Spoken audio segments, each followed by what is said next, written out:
Lauren Parker's mother didn't ask permission when she walked into that office and shoved the desk away from the wall.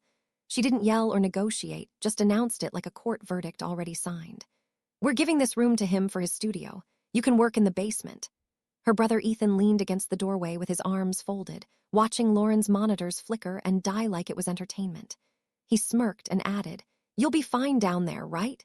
Less distraction." The words came out casual, almost playful, but the message underneath was clear as glass. That room, the office Lauren had built piece by piece with her own money so she could work remotely as a designer and actually keep the bills paid, was being handed over to fund Ethan's content creator fantasy. Lauren just stared at them both, her brain processing what had just happened, and all she managed to say was one word. "Okay." No scene, no tears, no argument. She packed her laptop, grabbed her hard drive, and walked past them toward the stairs like she was heading down to the basement just like they wanted. They had absolutely no idea that when she said, "Okay," what she really meant was, "I'm done with both of you." If you want the full truth, hit like so this story reaches more people. Growing up, Lauren always knew something felt off about how her family worked, but she couldn't put her finger on it until money entered the picture. She was the kid who color-coded notes, stayed up late perfecting projects, and actually cared whether her grades meant something. Ethan, her younger brother, was labeled the sensitive, creative one, which apparently translated to rules bending around him like he had some kind of gravitational pull. When Lauren got accepted into a competitive design program on a full scholarship, her mom Lynn gave her a quick side hug in the kitchen and said, "That's great, honey. You always were responsible."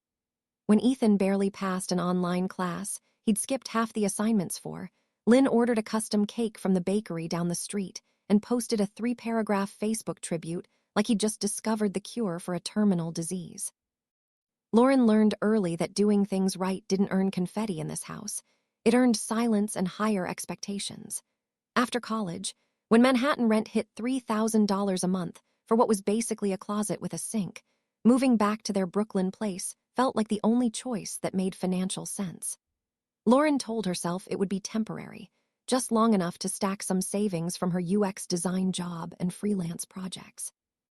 What actually happened was she slid into this unspoken role as the household's personal bank, tech support hotline, and professional problem solver, and nobody seemed to notice the shift except her. It started small, like most exploitation does. Mom's paycheck came up short one month and the electric bill was higher than usual, so Lauren covered it without thinking twice. Then the Wi-Fi got upgraded because Ethan needed faster speeds to stream without lag, and somehow that new plan ended up auto-charging Lauren's card every month. Netflix, Spotify, the shared phone plan, extra groceries for all the takeout nights they justified as family bonding time. It all quietly attached itself to Lauren's accounts like parasites. She told herself it was fine, that this was just what you did when you loved people. But every time another subscription renewed for services she barely used while everyone else binged freely, she felt that tiny twist in her chest. Comment exploited if you believe she deserved justice. When Ethan announced he was going to be a content creator, Lynn treated it like he'd just enrolled in medical school. "He needs a little push," she said with this dreamy look in her eyes. "He has potential, he just needs support." Support meant Lauren paid $600 for some TikTok creator course Ethan never finished past Module 2.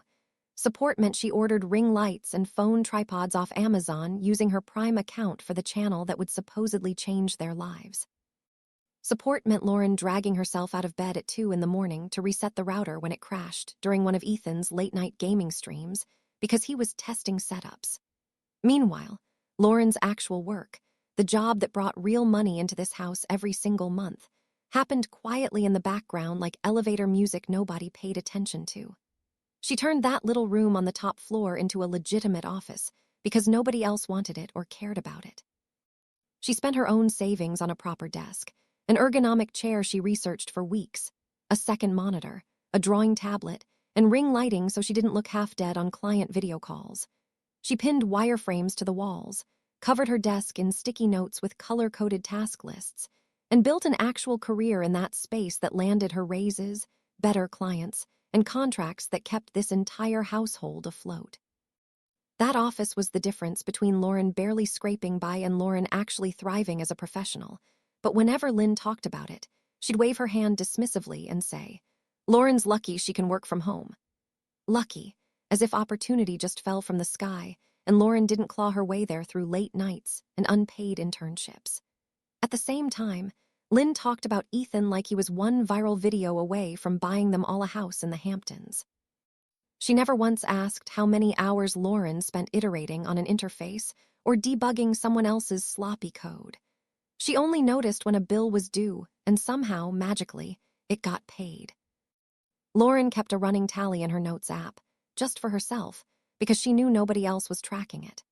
Rent she handed Lynn each month, utilities she covered when mom came up short, subscriptions she'd forgotten she even signed up for because everybody in the house used them, groceries, takeout, Ubers for Lynn when she didn't feel like dealing with the subway, Ubers for Ethan when he had some half-baked job interview he never actually showed up for. Every time she updated that list, the number at the bottom got uglier and harder to ignore.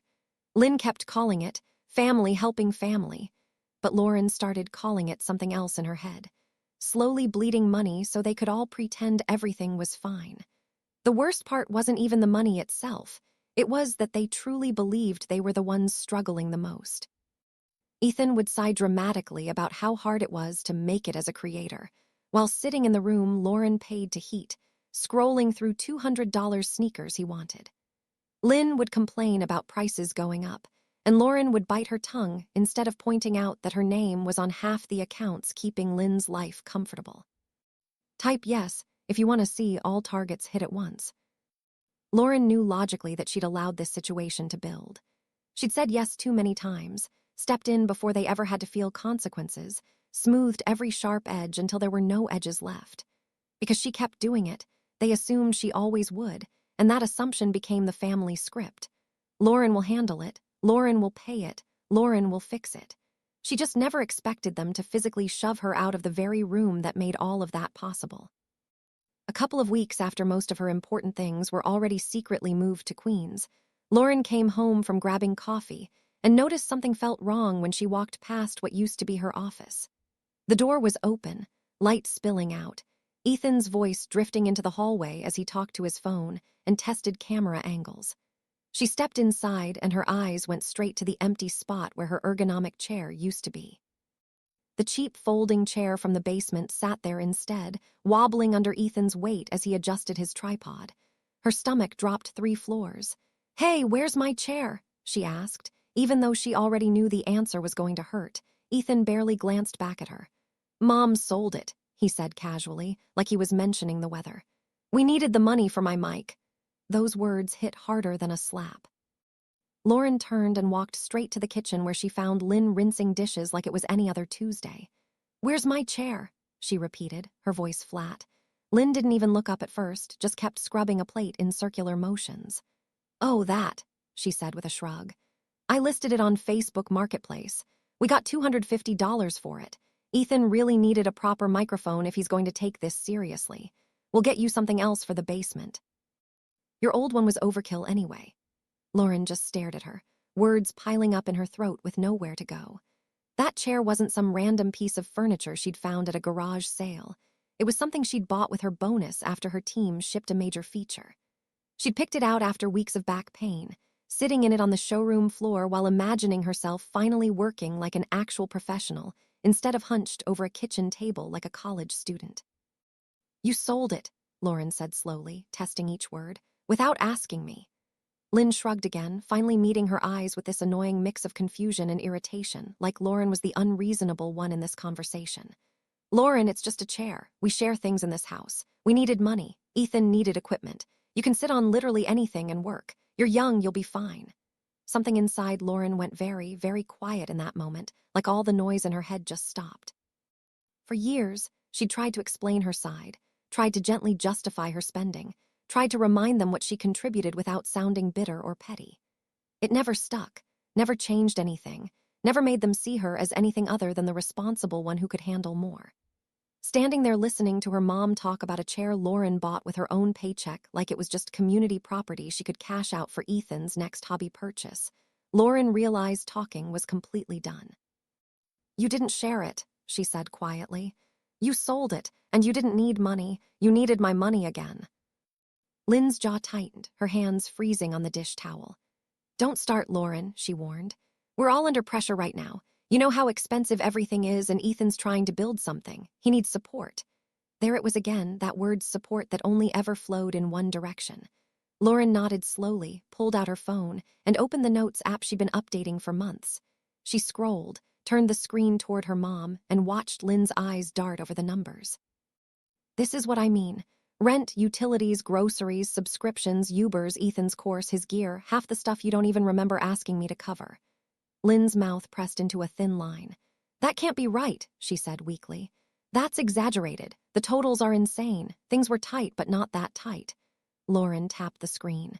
Screenshots, bank statements, receipts, it's all there. You can look at every line if you want. Share this video so communities understand what was hiding. Ethan wandered into the doorway halfway through this conversation, controller still in his hand like he'd just paused a game. What's going on? He asked. Is this about the chair? Mom, I told you she'd freak out. She's so dramatic about everything. Lauren turned to him, and for the first time in years, she didn't try to keep her voice nice or her face neutral. You think I'm being dramatic? You sold my chair so you could buy a microphone for your TikTok videos. A microphone I'm sure you'll expect me to help pay for when something goes wrong with the order. He rolled his eyes hard enough to see the back of his skull. Relax, it's not that deep. We're family, we share. That office was just a room. You act like you built a hospital in there. A laugh escaped Lauren's mouth, sharp and humorless, the kind of sound that cuts through air. You're right, she said.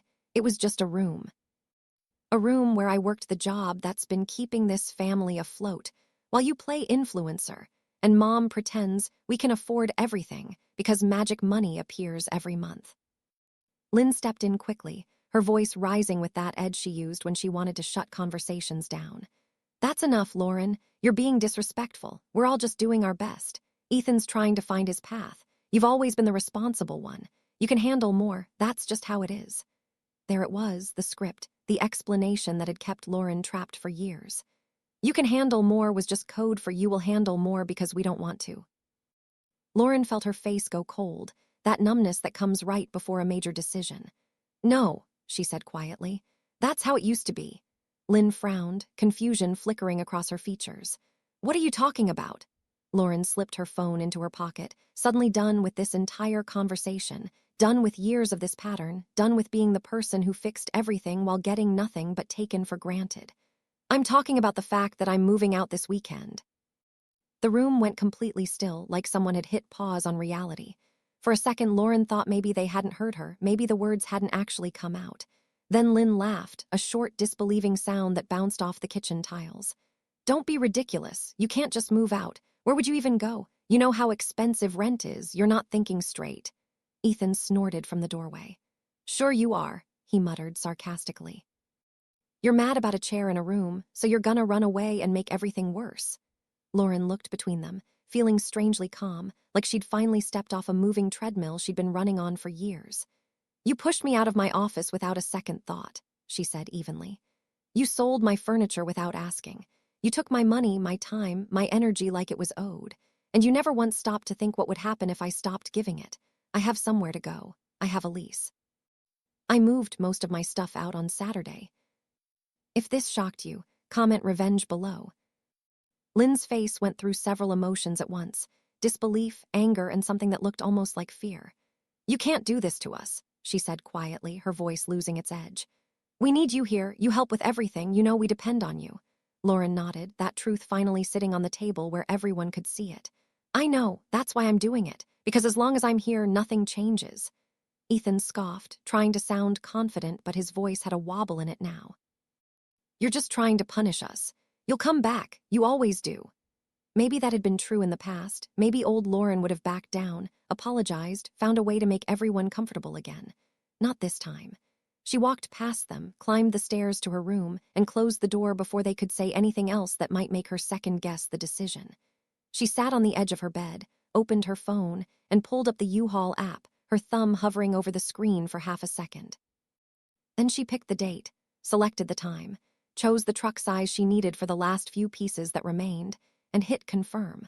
When the confirmation came through with the reservation number and pickup address, she felt this wave of relief so strong it almost knocked her over. That night, Lauren barely slept, but not because she was anxious.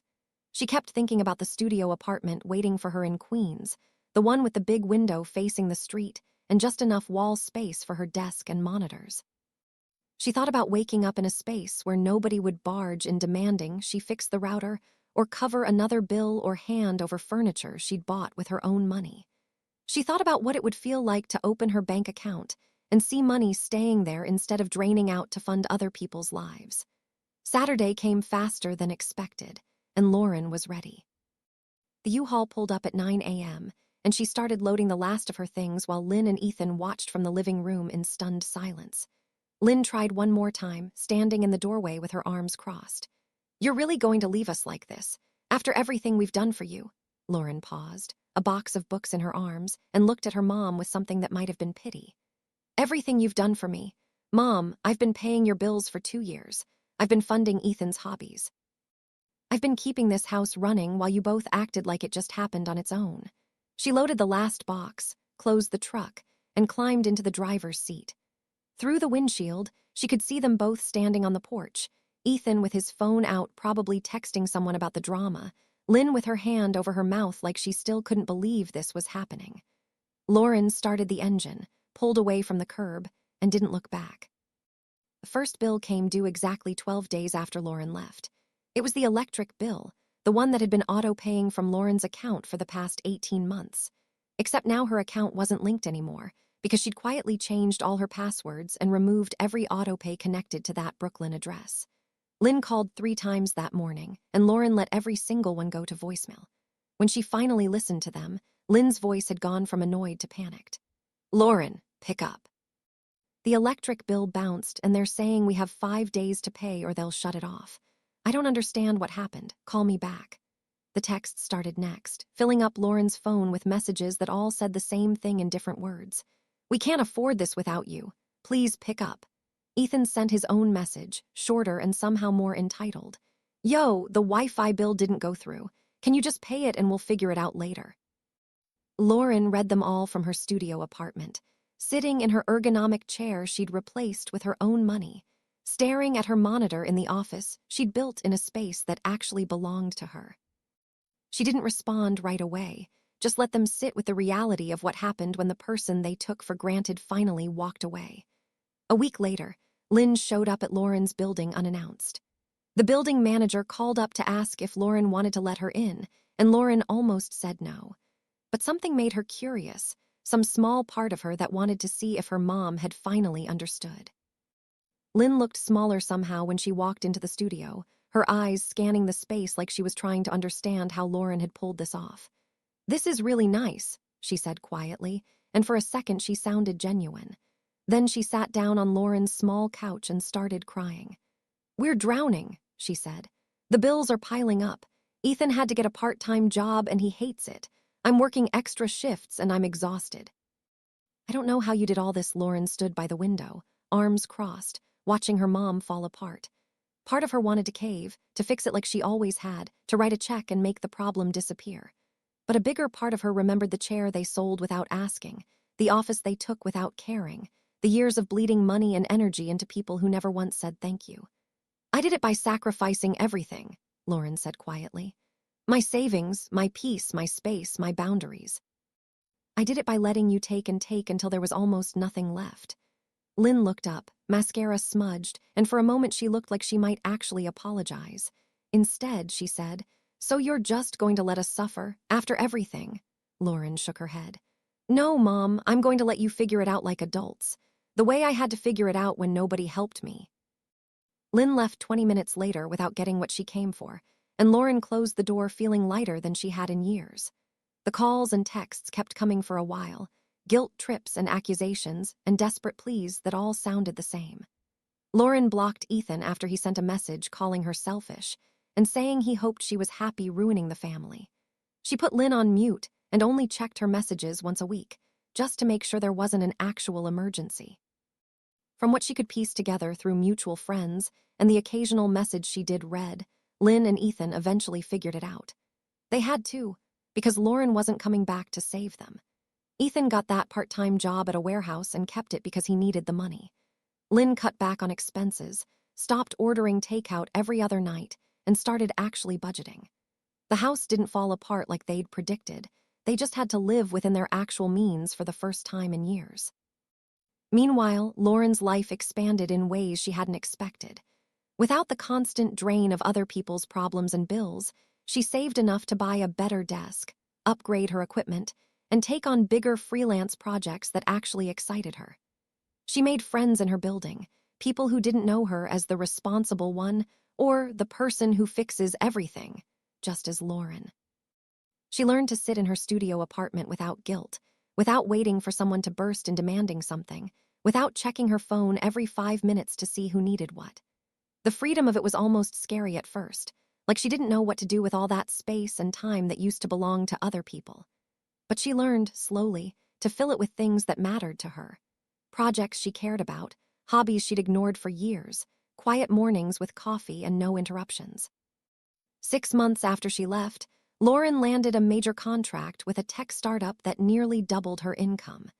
She celebrated alone in her studio, ordering expensive takeout and eating it straight from the containers while watching the sunset through her big window. Nobody called to congratulate her because nobody knew, and that was fine. This success was hers, built in a space she'd protected, funded by money she'd stopped giving away. About a year after Lauren moved out, Lynn sent a message that was different from all the others. It didn't ask for money or demand she come back or guilt trip her for leaving. It just said, "I think I understand now why you left. I'm sorry it took me so long to see it." Lauren read it 3 times, waiting to feel something big, some rush of vindication or anger or forgiveness. What she actually felt was tired, and maybe a little sad for all the years they'd wasted in that toxic pattern. She didn't respond right away, just let the message sit there while she thought about what she wanted to say, if she wanted to say anything at all. Eventually, she wrote back something simple. "I appreciate that. I hope you're doing okay." They didn't rebuild their relationship overnight, and honestly, Lauren wasn't sure they ever would completely. But the desperate calls stopped, the demands stopped, and slowly something that looked almost like respect started showing up in Lynn's messages. Ethan never apologized, and Lauren didn't expect him to. Some people never learn, never see past their own needs, never understand the damage they cause. That was fine too, because Lauren didn't need his apology to move forward. She'd already moved forward the moment she signed that lease and loaded her stuff into a U-Haul. The question that used to follow her everywhere, "What would happen if I didn't fix it this time?" had been answered. What happened was she finally got to live her own life, on her own terms, without bleeding herself dry for people who treated her like an ATM with a tech support hotline. Like this video, if Lauren's story resonated with you, comment your biggest takeaway from what happened when she finally walked away. And subscribe to see more stories about people who took their power back from families that took them for granted. Because sometimes the bravest thing you can do is save yourself first.